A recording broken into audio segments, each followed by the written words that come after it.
Joining us now to review some of the headlines of today's newspapers from around the world is Arise News analyst Emmanuel Efene. Great Malabite. Good morning, Ruben. Action.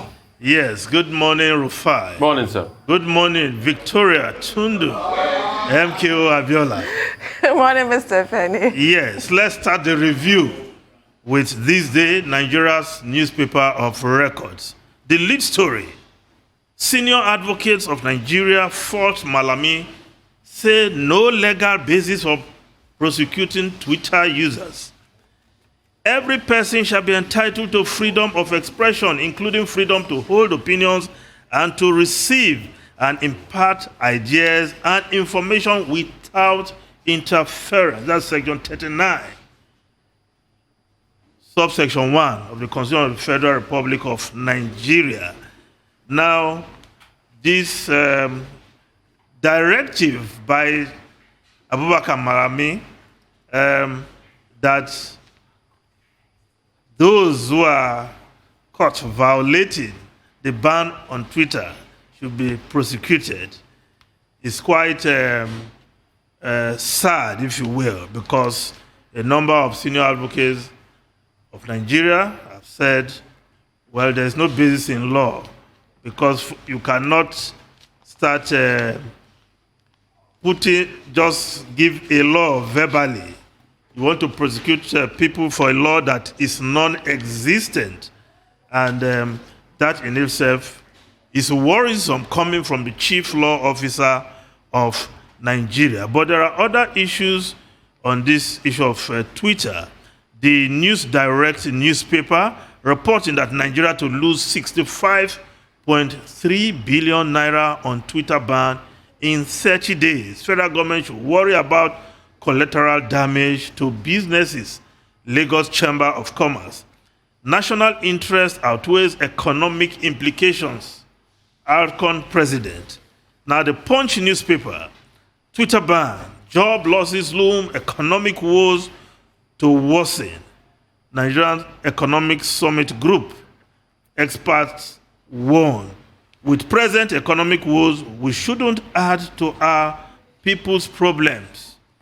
Ban will dampen foreign investors' interest in Nigerian businesses, say economic experts. It will disrupt thousands of small businesses capable of creating 70% jobs, SME owners. Now, the Guardian newspaper, Nigeria's The Guardian newspaper, $12 billion e-commerce suffers as Twitter ban cost 7.5 billion naira in 3 days. Now, other stories. The Nigerian Tribune newspaper. Outrage as herdsmen kill 11 in Igongon. We will defend our people. Amotekun to begin joint patrol of Yoruba land. Southwest governors. The Fulani burned the palace. Filling station. Several shops killed our people. Ibarakpa, not local government boss. Makinde calls for calm, says police combing area in search of culprits. Alafin, Afenifere, Are Adams, others react. While Vanguard has the same Igongon story, Igongon massacre, callous, provocative Southwest governors. The Nation newspaper also on this story, Southwest governors okay Amotekun's joint operations. Security outfit gets marching order after killing of 20 arson in Igongon. Now the Daily Sun newspaper, bloody weekend, 45 killed, scores injured, Oba's Palace, 60 houses, 165 vehicles razed in alleged herdsmen attack in Oyo, six killed as gunmen raised police station in Delta. Commissioner, local government homes in Imo. Defend yourself against attack, Akeredolu tells Yoruba. Now, the Daily Times newspaper, constitutional review to GOB's 5 billion naira. The Abuja Inquirer city paper of Abuja. 90 candidates battle for 6 slots. 15 politicals partake in race. 16 political parties in the race. That's for the Abuja municipal election. Now, the economic stories from the Daily Independent newspaper. Bank's constant recourse to SLF window indicative of trouble. Analysts worried borrowing from SLF jumped 7-fold lately, say illiquidity may impact banks' capacity to grow assets in 2021. Yes. Emmanuel Efene, sorry to interrupt you. We need to take a short commercial break.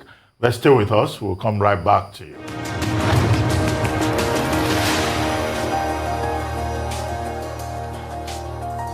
Welcome back to the morning show here on the Arise News channel. Emmanuel Efene is still with us. Emmanuel Efene, Executive Director, Disney Newspapers, Arise News Analyst. Thank you, Ruben. Back to you. Yes. Daily Independent newspaper. Banks' constant recourse to SLF, that's the standing lending facility of the central bank, window indicative of trouble. Analysts worried borrowing from the standing lending facility jumped 7-fold lately, say illiquidity may impact banks' capacity to grow assets in 2021. While the Business Day newspaper, FX trade doubles as Nigeria's central bank restores market transparency. Authorized dealers commence trading, reporting of FX transaction on FMDQ system, while the Business News newspaper, Nigeria's total trade increases by 6.99% in Q1. Now, the foreign newspapers quickly, the Times of UK, COVID chaos as airports in rush to flee Portugal. Testing sites overwhelmed as Britain faces deadline tomorrow. Yes, the sudden movement of Portugal from the green list to the amber list is causing chaos, according to this report. Many holidaymakers are rushing to return home before the deadline kicks off tomorrow. While the Jerusalem Post, Bennett, Netanyahu let go of the country. Coalition heads asked for Wednesday vote. Of course, Netanyahu is not going out without a fight. Another report on the front page of the Jerusalem Post. Amid incitement concerns, Prime Minister tells supporters to stick it to them. Bennett, sir, are like suicide bombers. Likud member of Knesset, Michael Golan, is saying, of course, Netanyahu expectedly is putting up a last-minute fight. Will it succeed in derailing this coalition? Well, we'll see. The coalition, they are asking for votes come Wednesday. Ruben Rufai and Tundu. BB's been taking notes from his friend Donald Trump. Did you hear how desperate he got, likening Naphtali Bennett to Dathan in the Bible, who got swallowed up by the earth for, going against Moses? I thought that was pathetic. I mean, it's okay. Dr. Martin? No, go ahead. So real quickly, just to help on what Tundu said. So what Bibi Netanyahu is trying to do now is to force the arm of the Knesset in such a way that the Speaker of the Knesset, he'll be able to get some more people to support him, and he'll be able to follow this deal between Lapid and Naphtali Bennett. That's what he's trying to do, fighting for his life. He's the longest serving prime minister ever in Israel's history, and he wants to continue that stead. But people too are fighting him. I mean, there were protests on the streets over the weekend. People saying he must go. A lot of people are tired of him. Bibi is warmongering.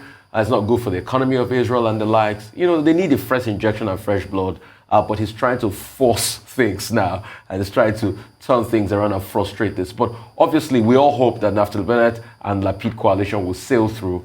But how that will work in the long run is the big challenge. Because Naphtali Bennett is hardline Jewish, hardline against secularism. Lapid used to be a television host, very secular in nature, and is sprinkling of the Arab faction too in that coalition. So it's something we'll definitely look at. But definitely, maybe it might not be the end of elections in Israel. Emmanuel Efene, how could you have missed the biggest story on the front page of some of the UK newspapers? The birth of Lilibet, Diana Mountbatten Windsor, 11th, grandchild, of the great-grandchild of the Queen. Of the Queen. Also 8th on the throne, on the line to the throne, daughter of Prince Harry, the Duke of Sussex, and Meghan, the Duchess of Sussex. Congratulations to the Sussexes. Congratulations to them on the birth addition to the royal family of Lilibet, who is named after her great-grandmother and also after her grandmother, the late Princess Diana. When Prince of Wales, Prince Charles, becomes king, she will also have a chance to be princess. But we don't know whether that will throw up a controversy or not, considering the fact that she's mixed race and she's the first senior royal to be both English and American. But very quickly, there was a point you raised about the Attorney General of the Federation threatening that persons who use Twitter after the suspension will be sued. And the question that was raised on the front page of this day is under what law? Section 36, subsection 12 of the 1999 Constitution says you cannot be charged under a law that does not exist. Yep. Right? Aoko versus Fagbemi, AGF versus Isong. Those are the positions taken in those two precedents. So under what law is the AGF making this push? The AGF has been quoted, or perhaps the Ministry of Justice, as saying that when you get to court, you will find out what the law is. No, there cannot be a regime of secrecy over enabling laws in Nigeria. People must know under the doctrine of fair hearing as established under Section 36. And the big argument that has been pushed by Serap and others is whether or not, the suspension of Twitter has to do with the restriction of the civic space and the rights of the individual. These are points that we need to make.